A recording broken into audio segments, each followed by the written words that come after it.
We just passed 10,000 subscribers. If you're new to the channel, I post here every Monday at noon Pacific. I post even more to my Instagram at Retro Remastered, and I want to get back into streaming, so follow me on Twitch. I'll probably be celebrating 10K at some point on a stream this week. All links to everything will be in the description down below. All right, enjoy the video.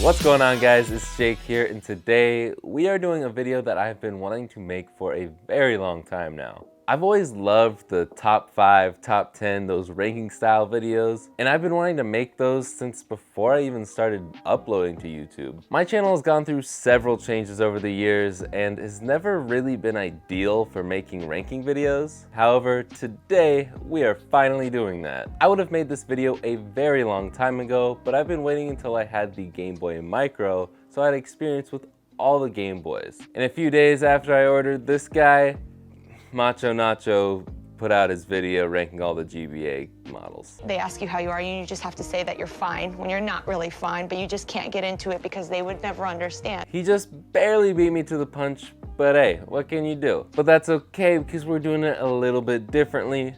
We're gonna be going over all the Game Boy models from 1989 until now. I will say though that Tito did a fantastic job on his video. I highly recommend you check it out after you watch this one, of course. It just sucks because a lot of people are gonna think I'm copying him when I've had this on my video ideas list for a very long time. But enough of that, let's just get into the video.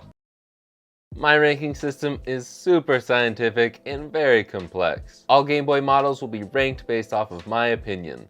That's it. No point systems, no clinical trials, no stress tests, just my opinion. So if I ranked your favorite Game Boy lower than you'd like, I'm sorry. And instead of saying mean things in the comments, I'd love to hear your ranking down below. And while you're down there, if you could hit that subscribe button, I'd really appreciate it. A lot of YouTubers have been showing off their charts about how many people are subscribed versus how many aren't, and this is mine.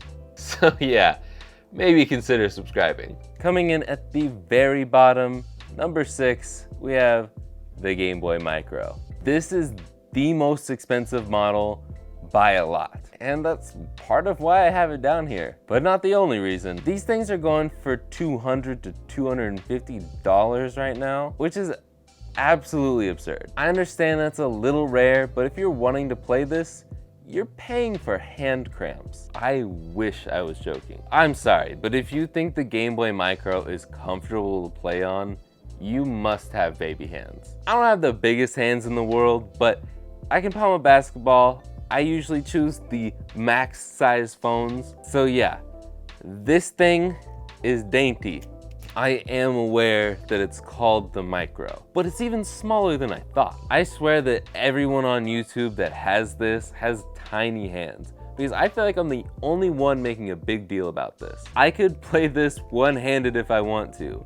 Not comfortably, but I could. It also somehow manages to have the best and worst screen of any Game Boy. It has a very bright and evenly backlit screen, but it's micro.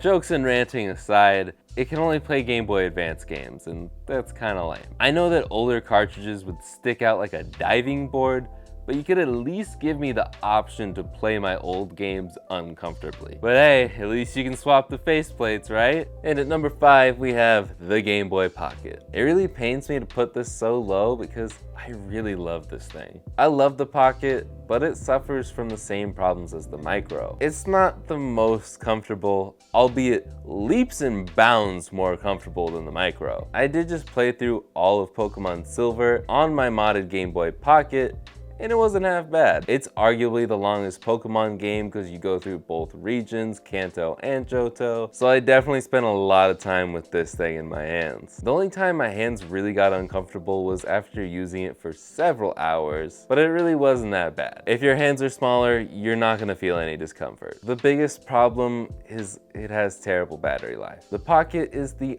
only Game Boy model to use AAA batteries, and it's very noticeable. And of course, IPS displays look fantastic on these, but it makes the battery life even worse. During my silver run, I got about 3 hours of battery life out of this thing on the lowest brightness. Another fault is it's not the easiest to mod. At least that was my experience. If you want to know what I'm talking about, I will link the video in the description down below. And lastly, since it came out before the Game Boy Color, it only plays original Game Boy games. Unless you do that Game Boy Pocket Color mod. But at that point, is it a Game Boy Color or is it a Game Boy Pocket? And that brings us to our number 4, the Game Boy Color. I'm gonna be honest, as a Game Boy Pocket fanboy, this barely beats the Pocket. It uses AA batteries, so the battery life is much better, and that's also what makes the Color a little bit more comfortable. Becky, look at her butt. The battery curve in the back is just enough to make it a little bit more comfortable than the Pocket. It's also easier to mod than the Pocket solder-wise, and of course, it has the ability to play Game Boy games and Game Boy Color games. I do like the Pocket's design more than the Game Boy Color, but it's just not enough to overtake the Color on this list. Now, before we get to the top 3, let's go over some honorable mentions. I didn't include the Game Boy Light or the Game Boy Macro, because 1, I don't have a Game Boy Light, 2, it was never released outside of Japan, and 3, the Macro is arguably not a Game Boy. People would definitely be upset with me over how high I'd rank the Macro. And as far as I know, the Game Boy Light is pretty much just a Game Boy Pocket with a lit screen. The Macro is the cheapest way to play Game Boy Advance games, and I'd argue that it's the most comfortable. It has a solid screen, a landscape design, and it saves a broken DS from the dump. What's not to like? Well, let's get back to ranking with number 3, the Game Boy Advance SP. Now, here's where I'm gonna get most of my hate. I don't actually like the SP. As you can probably tell by now, for this list, comfort is the most important thing to me. The SP is just not comfortable. I know it's supposed to be compact and the Flippy Boy is great for that. I just don't like to play it for very long. I mean, pocketability isn't my biggest concern when I can fit an entire Switch into most of my pockets. I don't hate the SP, it's just not my favorite. It was actually the first model of Game Boy that I ever had back in the day, until I traded into Game Crazy as a dumb, stupid idiot child. I ranked it high because it can play every Game Boy game, and it's the first model to actually have a front-lit or backlit screen. You don't have to mod it or use an external light source to actually play this in the dark. The 001 that has the front light doesn't completely break the bank like the 101 or even any modded ones, which is great. Another awesome thing is there are so many different mods out there. Tito has a ton of awesome videos of a ton of different mods for his beast of an SP. It's insane how much he can pack in there. But the stock experience is still pretty good with a rechargeable battery, a lit screen, and more. It's just a little too small for me. Coming in at number 2, we have the DMG. The original Game Boy from 1989 is a very thick boy, and I love that. It may be big, but it feels great in the hands. The look is iconic.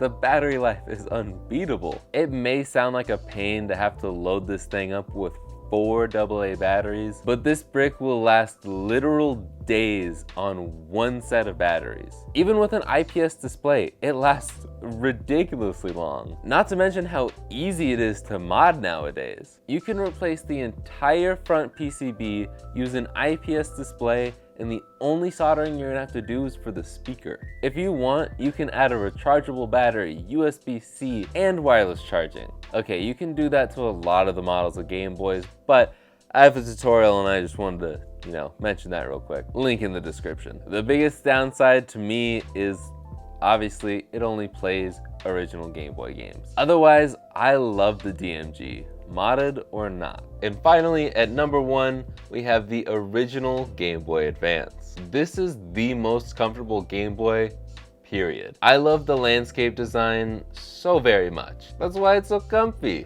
The Micro ruined it, but I'm so glad they brought back landscape for the DS and 3DS and the Switch. And of course, the GBA plays every Game Boy game out there. The only downside to this one is the stock Game Boy does not come with a lit screen. Thankfully, you can easily fix this with the numerous mod kits out there. The GBA has the most mod kits by far. There are so many different just screen mods out there that I've lost count at this point. Modding it is so popular now that they even have them on Amazon with Prime shipping. That's insane. There's also a seemingly endless list of mods for this handheld. Speakers, amps, rechargeable batteries, USB-C. There's even a mod to change the clock speed so you can go zoom zoom in Pokemon. It feels like there's a new mod out there every day for this console, and I love it. I know I talked a lot about modding with each of these consoles, but that's kind of what I do, and it's all my personal opinion. There's nothing wrong with never modding any consoles. Sometimes I like to play on a stock Game Boy, just the way it was intended. But most of the time, I'm playing these games on an IPS display. This has been one of my longest videos ever, so if you're still watching, I really appreciate you. But that's gonna be it for this video. I know most people aren't gonna agree with this list, but if you did enjoy this video, please listen to Brittany and hit that like button. And if you disagree with this list, please nicely tell me how you'd rank these consoles in the comments down below. Like I showed you earlier, only 1% of my viewers are actually subscribed. So if you would hit that subscribe button, it'd mean the world to me. You don't have to, but if you want to get a notification for every time I post a video, you can click that little bell icon. And that's all I got, so I will see you guys in the next one. Later, guys.